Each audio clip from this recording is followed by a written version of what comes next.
नमस्कार दोस्तों, जैसे कि हम जानते हैं कि वेटिंग टिकट के नए रूल के अकॉर्डिंग अगर आप ट्रेन में फर्स्ट एसी वाले कोच को छोड़कर स्लीपर कोच या फिर ट्रेन के किसी भी रिजर्वेशन वाले कोच में वेटिंग टिकट के साथ पकड़े जाते हैं तो वेटिंग टिकट के नए रूल के अकॉर्डिंग अब आपको ट्रेन से नीचे उतारा जा सकता है और आपसे जुर्माना भी लिया जा सकता है। और दोस्तों, इस रूल के कारण जो भी यात्री ट्रेन में वेटिंग टिकट के साथ ट्रैवल करते थे उनको काफ़ी बड़ा झटका लगा है। लेकिन दोस्तों, मैं आपको बता दूं कि जो लोग वेटिंग टिकट लेकर ट्रेन में ट्रैवल करते हैं उन लोगों को दोबारा से एक काफ़ी बड़ा झटका लगने वाला है, क्योंकि वेटिंग टिकट को लेकर दोबारा से एक काफ़ी बड़ा बदलाव किया जा रहा है। क्योंकि दोस्तों, काफ़ी लोगों के द्वारा यह बोला जा रहा था कि जब इंडियन रेलवे के द्वारा वेटिंग टिकट से ट्रेन में ट्रैवल करने को अलाउ नहीं किया जा रहा है तो फिर इंडियन रेलवे के द्वारा वेटिंग टिकट को जारी क्यों किया जाता है। तो यानी कि लोगों का यह बोलना था कि इंडियन रेलवे को वेटिंग टिकट जारी करना भी नहीं चाहिए। और इसी कारण अब वेटिंग टिकट से जुड़ा काफ़ी बड़ा अपडेट दोबारा से निकलकर सामने आया है। और इस अपडेट में बताया जा रहा है कि ट्रेन में जारी होने वाली जो वेटिंग टिकट की संख्या होती है उनको काफ़ी ज़्यादा कम कर दिया जाएगा। क्योंकि जैसा कि हम जानते हैं कि ट्रेन में जो सीटों की संख्या होती है वो काफ़ी ज़्यादा कम होती है, लेकिन इसके बावजूद भी वेटिंग टिकट वालों की जो लिस्ट होती है वह बहुत ही ज़्यादा लंबी हो जाती है। जबकि इस वेटिंग लिस्ट में से कुछ ही लोगों का जो टिकट होता है वह कंफर्म हो पाता है और बाकी सारे लोगों का जो टिकट होता है वह कंफर्म नहीं हो पाता है। और जब लोगों का टिकट कंफर्म ही नहीं हो पाता है तो उसके बाद लोग वेटिंग टिकट के साथ ही ट्रेन में सफ़र करते हैं, जिसके कारण ट्रेन में बहुत ज़्यादा भीड़ भाड़ हमें देखने को मिलती है। लेकिन अगर बात करें वेटिंग टिकट से जुड़ी इस दूसरी सबसे बड़ी न्यूज़ के बारे में, तो बेसिकली दोस्तों, अमर उजाला के इस न्यूज़ आर्टिकल में ऐसा बताया गया है कि अब आर्टिफिशियल इंटेलिजेंस की मदद से जो वेटिंग टिकट बुक करने का पूरा प्रोसेस होता है उसमें आपको कुछ अब बड़े बदलाव देखने को मिलने वाले हैं। और इस न्यूज़ आर्टिकल में ऐसा बताया गया है कि अब इंडियन रेलवे के द्वारा 10% से ज़्यादा वेटिंग टिकट को भी जारी नहीं किया जाएगा।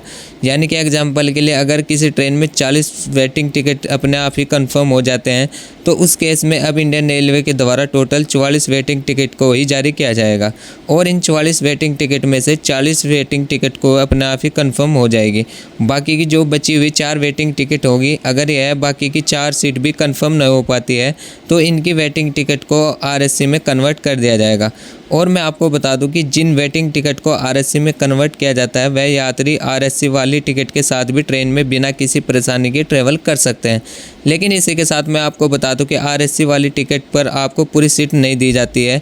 यानी कि आरएससी टिकट पर आपको अपनी जो सीट होती है वह दूसरे यात्री के साथ शेयर करनी पड़ती है।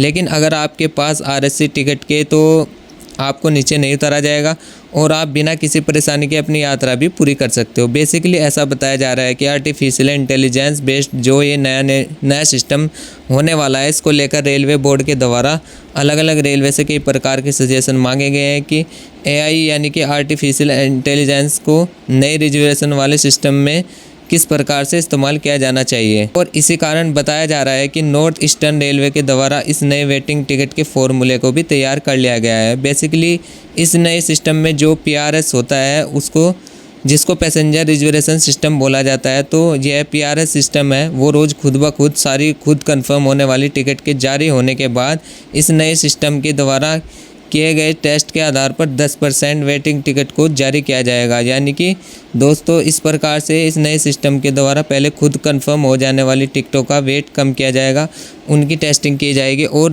जब सारी खुद कंफर्म होने वाली टिकट का डाटा इनके पास पहुंच जाएगा तो उसके बाद इस सिस्टम के द्वारा 10% पर वेटिंग टिकट को जारी किया जाएगा। और दोबारा मैं आपको बता दूं कि यह सब करने के लिए आर्टिफिशियल इंटेलिजेंस यानी कि एआई का इस्तेमाल किया जाएगा। लेकिन दोस्तों, उसके बाद बड़ा सवाल यह होता है कि इस नए सिस्टम को लागू कब से किया जाएगा। तो मैं आपको बता दूं कि centre for reservation and information system ने नॉर्थ ईस्टर्न रेलवे के तीनों डिवीज़न में पीआरएस की एक लिस्ट मांगी है। और दोस्तों, ऐसा बताया जा रहा है कि नॉर्थ ईस्टर्न रेलवे के द्वारा तीनों डिवीज़न के पीआरएस लोकेशन और सिस्टम की संख्या जो रिपोर्ट है उसको भी भेज दिया गया है, क्योंकि नॉर्थ ईस्टर्न रेलवे के 196 रेलवे स्टेशन पर पीआरएस सिस्टम काम करता है। अब दोस्तों, जैसा कि हम जानते हैं कि जो सिस्टम आर्टिफिशियल इंटेलिजेंस पर बेस्ड होता है उसको काम करने के लिए काफ़ी सारे इन्फॉर्मेशन की भी ज़रूरत होती है और यह जो इन्फॉर्मेशन है वो इन 196 रेलवे स्टेशन के पीआरएस सिस्टम के द्वारा मिल पाएगी। और तो दोस्तों, इन नए सिस्टम की मदद से सभी यात्रियों को कंफर्म टिकट मिल पाएगा, क्योंकि जैसा कि मैंने आपको बताया कि केवल 10% ही वेटिंग टिकट को जारी किया जाएगा और इन 10% पर वेटिंग टिकट को भी आरएससी में कन्वर्ट कर दिया जाएगा।